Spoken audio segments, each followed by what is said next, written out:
Welcome back to Wicked F150. So today I'm gonna finally do the last issue update, the last buyback update. There is no more. So obviously it's been quite a while since the last one. That was back in the middle of July, around about there, when it was, getting started.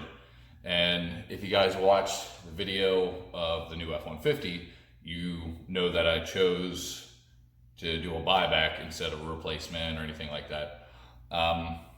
So why? Middle of July, or the beginning, when I finally first got a hold of RAV and the reacquired vehicle department for Ford, which is a contractor. It's not actually Ford itself. The guy seemed great.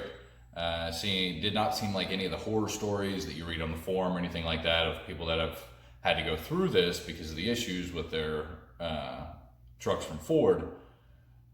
The guy seemed great. He was responsive, seemed like he was really going to be on top of it, and everything was going to be smooth. That was not the case at all. The guy completely slacked off after the first week, and it took anything for me to hear from him. I had to call numerous times trying to get a hold of a supervisor, trying to get an update. I first chose a replacement. I found, now you pick what you want as a replacement if you go through a lemon law, which if it is more than the sticker price of the original truck, you have to pay the difference if it's over. So I didn't want to go that route, but I wanted what I wanted. And there was only two within 500 miles of what I wanted. And both were at actually the same dealership. It was up in Missouri. It was like right on the line of 500 miles away. But it was supposed to be that I had to get both dealerships to agree to do this because they are by no means required to participate in a buyback or a replacement.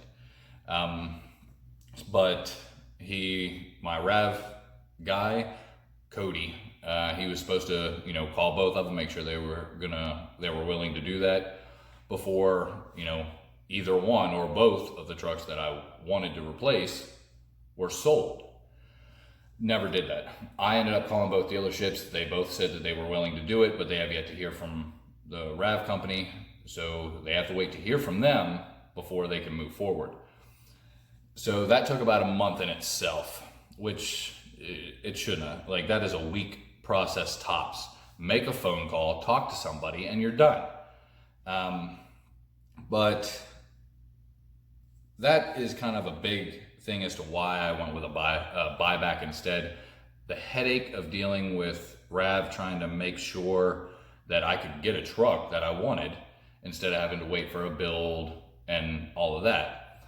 Plus, the rebates and stuff really worked out at the time that I got this one to where it was beneficial for me.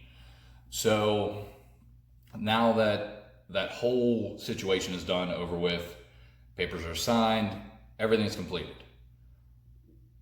From the buyback aspect, when I got this truck and called RAV and told them, hey, I just want to switch, replacement, let's do a buyback instead. It was like this, like it's almost like they prefer to do that. It's the process for a buyback is easier. Now, they originally immediately tried to screw me over.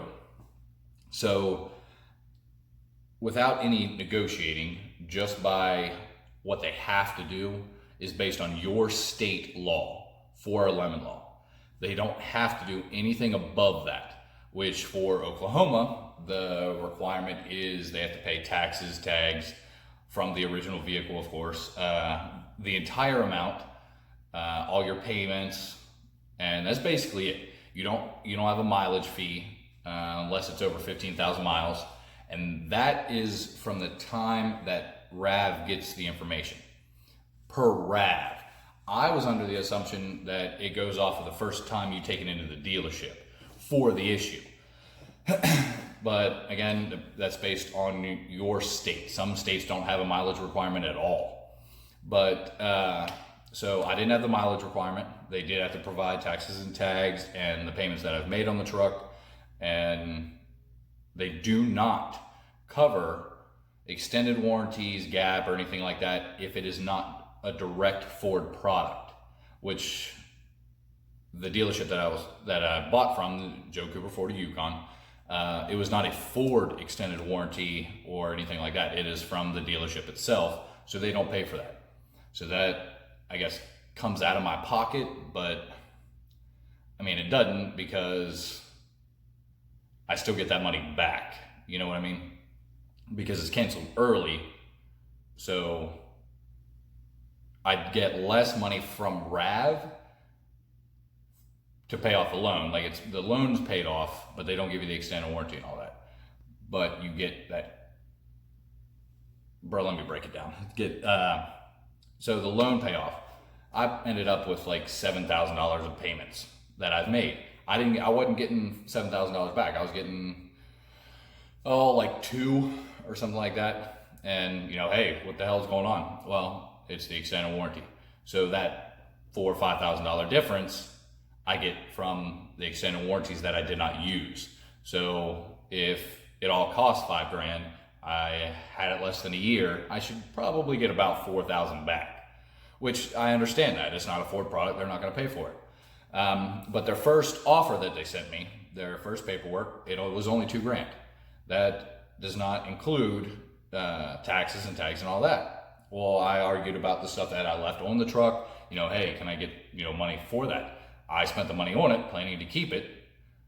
You gave me a junk vehicle, so I should be reimbursed. Refused to reimburse me for anything that was left on the truck. Now, all that was left on the truck was the tint. There was something else. The tint, the level, and I tried the tires before I swapped them over. And they said no for nothing. I wasn't getting no money from anything that I've put on that truck. So, okay, well, I ended up taking the tires, of course, because of that. But I of course did point out the taxes and tags, so they then included that. So I ended up with the payments minus the warranty costs and all that, and the taxes and tags in full that I paid on the original vehicle. So that was, you would think, would be the end of it. Fill out the paperwork, or you print, they email it to you. You print it off, sign it, send it back, you're done. That is the offer, you have agreed to it, and now all they have to do is send, the final documents to the dealership that you're dealing with. They send it there, you go to the dealership, you sign the papers, and you get a check for the money that they owe you. Well, I figured they mailed the check to me, not send it to the dealership. I did that on a Monday. I still had nothing, didn't hear anything, so I called RAV that Wednesday. Hey, when are you mailing out my check for the money that you owe me? Oh, we sent it to the dealership with the packet. So I called the dealership. Hey, where's my money? No, I sent everything back. I didn't keep nothing. Awesome. So I called RAV back, and this was all on that Wednesday. Oh, okay, well, we'll send it back out, and it's overnighted, so you should have it, Saturday? So, because the next round was supposed to go out Friday. I was supposed to get the check Saturday. Okay. They never mailed it out. Not at all. So, of course, that pissed me off even more. Oh, yeah, it's still sitting here. Awesome. So they sent me my check. I did get it for the full amount, of course, agreed upon. Now, canceling the warranty and stuff, I did that back in the middle of July when I bought the replacement truck. Now, this isn't RAV, but the hassle to go through the buyback and replacement. So that itself, like I said, is probably around $4,000. And 4 to 6 weeks. I still have yet to get it, and it's about 2 months, 8 weeks later. So keep in mind, if you're going through this, there are headaches that you're gonna have to deal with to go through this, and it's a pain in the ass. RAV wasn't that bad, especially going through the buyback. It's just a lot to get a hold of somebody. You're not updated on anything as to where the process is. Okay, well, we need to get your paperwork from the dealership, go over it and review it, and then we'll be here. Okay, cool. A week goes by and you don't hear nothing. Like, okay, did you review it? Did you get the paperwork? Do I need to get a hold of the dealership to get you the paperwork? You know, nothing. You don't get an update. And that's the part that bothers me. I don't like the unknown, especially with something that is dealing with my financial situation. So if you're going through a replacement or a buyback, or you're at the very beginning stages to where you think you want to go through it, make sure you look up your state's laws as to what qualifies your vehicle for a lemon law, buyback, or replacement.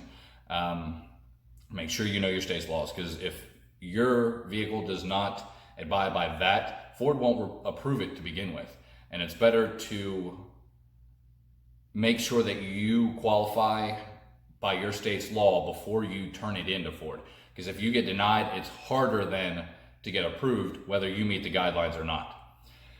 Which would then require you to get a lawyer and stuff like that if you meet the guidelines. So make sure you meet your state guidelines. Write your letter to Ford. If I didn't do mine certified, but it's not a bad idea. That way you have proof that they did get the letter. The address is in your manual that you get with the vehicle, whether it's a truck or not. State law that you're in. Write your letter to Ford saying what has happened with your truck. That is, it's diminished the value because it doesn't work as it should. It doesn't operate correctly. Write your letter, state whether you want a replacement, buyback, both, whatever they'll approve, and then send it in. Mail it to the address in the manual. They will call you. They have 5 days to review it once they get it, to let you know whether it's approved or denied, and then you can go from there. But that is it for this situation. There is no more information on the 18 whatsoever. That's it. There's no more issue updates, nothing. I guess to clarify before I end this, the issues that I had on the 18 to qualify mine for a buyback was the engine rattle. When you let off the gas and it rattled. I had issues with the transmission slamming, which they never did anything about. The clunk right at startup, metal on metal. Warped dash, the rear window leaking, the driver's side taillight leaking, the glove box warp, which the service department said is probably because of the warped dash, the glove box cap, and oil consumption. So those were all the issues that I had on the 18. The replacement 19 2.7, I've not had any issues. I love the truck. I'm super happy with it. I'm glad I went through the buyback process to get this. If you have any questions, comments, concerns, please leave them below. Message to Facebook if you want. There's plenty of ways to get a hold of me, and I will help you in any way I can on any information. Please hit that like and subscribe button, and we'll see y'all next time.